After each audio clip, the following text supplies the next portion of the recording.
अगर मुझे एटमॉस्फेयर की डेंसिटी पता हो, क्या पता हो? डेंसिटी। तो मैं एटमॉस्फेयर की एक एवरेज हाइट निकाल सकता हूं, ठीक है। वो हाइट ऑब्वियसली कैलकुलेटेड है, एक्चुअल हाइट उतनी नहीं होती।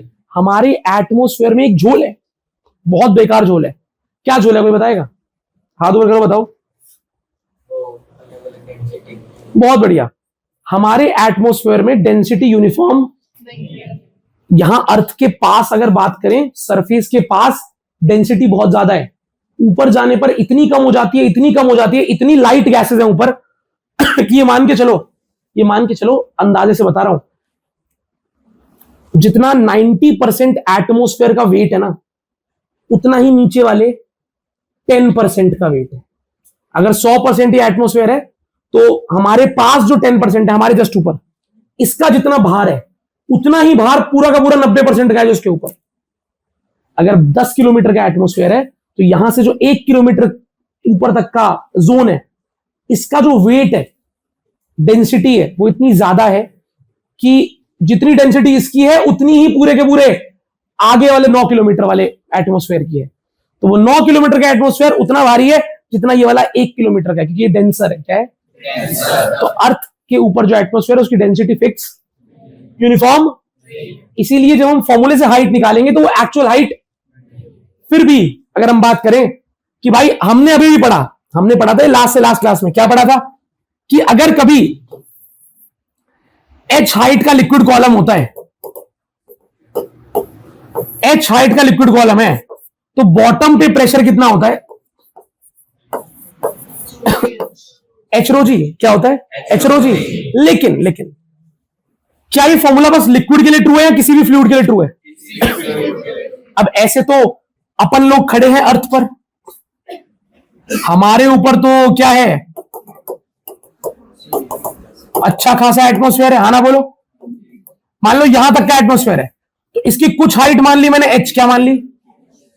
h, हाँ ना बोलो। तो मुझे पता है, ये बात पता है, तुम्हें पता है कि हमारे ऊपर, हम यहां खड़े हैं अर्थ के सरफेस पे, हमारे ऊपर एटमॉस्फेयर जो प्रेशर लगा रहा है, वो इक्वल टू है 180 m के। किसके इक्वल है?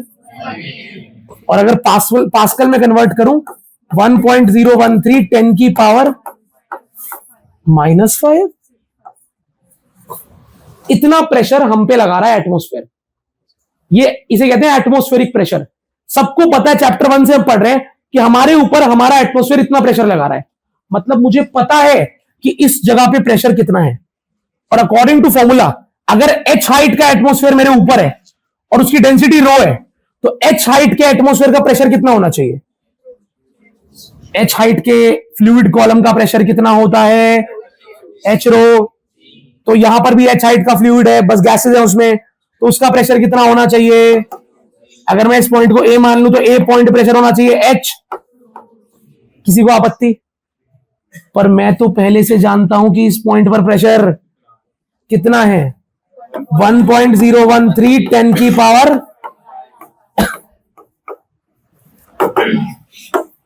h मान लो नहीं पता। एटमॉस्फेयर की डेंसिटी पता है, हमने एटमॉस्फेयर की एक मीन डेंसिटी ली हुई है। किसी को पता हो कि एटमॉस्फेयर की डेंसिटी क्या ली हुई है हमने? लेकिन एक मीन डेंसिटी निकाली हुई है एटमॉस्फेयर की हमने, ठीक है, 1.13 अप्रॉक्स 10 की पावर 3 के आसपास। तो इतनी डेंसिटी है, ठीक है। और ये जो डेंसिटी है, अगर हम इसकी वैल्यू पुट कर दें, जी तो आपको पता है, जी तो भाई अगर मैं रो को पुट कर दूंगा और जी को पुट कर दूंगा, तो क्या मैं इसको रो से और जी से डिवाइड करके h नहीं निकाल लूंगा? मैं फिर बोल रहा हूं, वो h एक्यूरेट, क्योंकि अर्थ के ऊपर जो एटमॉस्फेयर है, उसकी डेंसिटी फिक्स, हर हाइट पर डेंसिटी अलग अलग है। ऊपर जाने पर डेंसिटी कम हो जाती है, कम नहीं, बहुत कम। जितना ऊपर जाओगे उतनी गैसेस कम होंगी, भारी गैसेस सारी नीचे, ऊपर सारी हल्की गैसेस है, ठीक है। डेंसिटी बहुत कम है ऊपर, इसीलिए जो हाइट निकल के आती है वो एक्चुअल नहीं है। पर फिर भी कई बार पेपर में वो कहता है कि ये बताओ, क्या तुम हाइट ऑफ एटमॉस्फेयर निकाल सकते हो? तो आप क्या बोलोगे? हाँ निकाल सकते हैं। कैसे?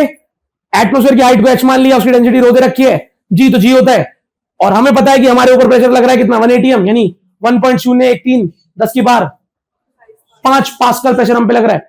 P is equal to h rho G होता है, वहां से h निकल आएगा। तो आप ये डायग्राम सा बना के ऐसे करके h is equal to this upon rho into G लिख दोगे। हर बार पेपर में रो की वैल्यू गिवन होती है, पर कभी कभी अलग अलग होती है। तो जो स्कूल वाले ने रो की वैल्यू दी होगी डेंसिटी की, वो पुट कर देंगे जी 9.8, आपके पास एक अप्रॉक्स हाइट ऑफ एटमॉस्फेयर आ जाएगा। हाँ ना बोलो जी। ठीक है, अब आप देखें आपकी किताब में निकाला हुआ है हाइट ऑफ एटमॉस्फेयर कितना लिखा है। तो जब तुमने डिवाइड किया तो आपका h आ गया, और h कितना आया 79। अब आप देखो इसे 7951 मीटर आया होगा, किलोमीटर में किया तो अप्रॉक्स कितना हो गया। ये सच कैसे हो सकता है, ये सच कैसे हो सकता है कि हमारा एटमॉस्फेयर अगर 8 किलोमीटर तक है, 8 किलोमीटर के बाद कुछ है ही नहीं। हमारा माउंट एवरेस्ट ही 8.5 किलोमीटर से ऊपर है। अगर माउंट एवरेस्ट की हाइट 8832 अप्रॉक्स है तो 8800 यानी कि 8.8 किलोमीटर, और एटमॉस्फेयर 8 किलोमीटर में खत्म हो गया। ये पॉसिबल। एटमॉस्फेयर की एक्चुअल हाइट आप देखिए, नीचे शायद लाइन लिखी होगी, मेरे लिखी होनी चाहिए। अप्रॉक्स 100 किलोमीटर ज्यादा है। जो स्पेस में जाते हैं, जो शटल्स जाते हैं, रॉकेट जाते हैं, उनसे जब स्टडी करी गई तो 100 किलोमीटर तक एटमॉस्फेयर है भाई। वो इतना पतला, इतना थिन हो जाता है, इतना कम डेंस होता है। हम तो यहां पे क्या मान रहे हैं, जितनी डेंसिटी यहां पे उतनी डेंसिटी ऊपर हो तो 8 किलोमीटर, पर ऊपर डेंसिटी बहुत कम है, इसलिए हाइट बहुत बहुत ऊपर तक है एटमॉस्फेयर। अप्रॉक्स 100 किलोमीटर, समझ रहे हो। तो इसलिए मैं बोल रहा हूं ये वैल्यू है गलत, लेकिन पेपर में आएगा तो हमें बतानी तो पड़ेगी कि फॉर्मूले से तो ये वैल्यू आ रही है, बट रियलिटी में कितना होता है, अप्रॉक्स 100 किलोमीटर। कोई दिक्कत